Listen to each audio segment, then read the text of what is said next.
For our listeners at home, what is Travel AI? Give us a sort of the elevator pitch. Travel AI, well, we like to say we fuse the largest, greatest industry in the world, which is travel, with the most disruptive technology on the planet, which is AI. We provide about 400 consumer-facing brands right now, and those consumer-facing brands drive a whole lot of demand on behalf of our customers who are large travel sellers. We have a brand that will be launching, may or may not be out by that time, called Perfect for Weddings.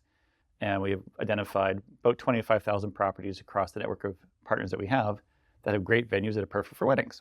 And our job is to ask the machine, why is this property good for weddings? Or why is it perfect for weddings?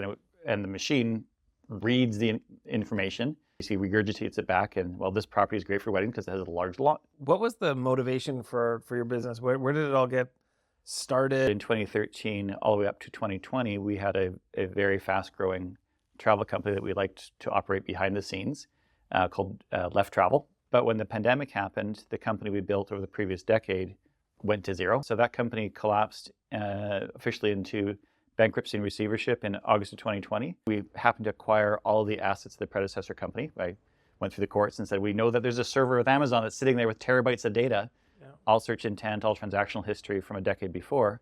Let's go buy that. When you look at Travel AI today and where you think it's going to be in a year from now, what does the next sort of time frame look for you?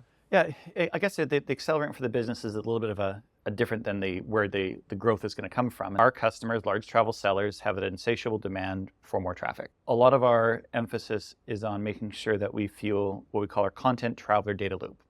The more content we have, and we have a lot of content from all of our supply partners, but we can take any of the content and spin it up and change it and transform it as we talked about. But the more content we have, the more travelers we attract. The more travelers we get, the more data we have. It used to be that rather than just data would be informing content, but now data is now creating the content. Amazing. And then the loop goes faster. Here in New York, sort of blanket ban. What are your thoughts on sort of over-regulation and government stepping in and sort of the scapegoat, I feel sometimes, around short-term rentals? Yeah, I lots of things. I think it's a huge mistake. I think it's well-intentioned by the regulators who've been heavily influenced by the hotel lobby. For people who don't know the BC market, but if you go up to some of the small communities up in the interior, there's no hotels. You stay in a cottage, you stay in a cabin, you stay in a somebody's summer home that they have for places, and that's where you stay. There's a lot of places that are also nearby that were vacant and empty because they can no longer be listed.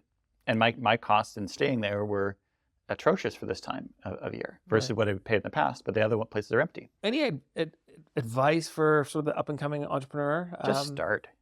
There's ideas everywhere. Like, look into the backyard. What do you have? It's like, we should launch a business on tree forts because we have things on that side. I'm now the proud owner of treeforts.com. Like, it's because once again, it's a business. There's businesses everywhere, and it's so easy to start a business today. You'll make mistakes and you'll fail and you'll regret it, but it's just this little start in this progression. But those failures turn into new opportunities, and then eventually you evolve. If you don't start, you'll never get it there. Yeah. So start. That's great advice.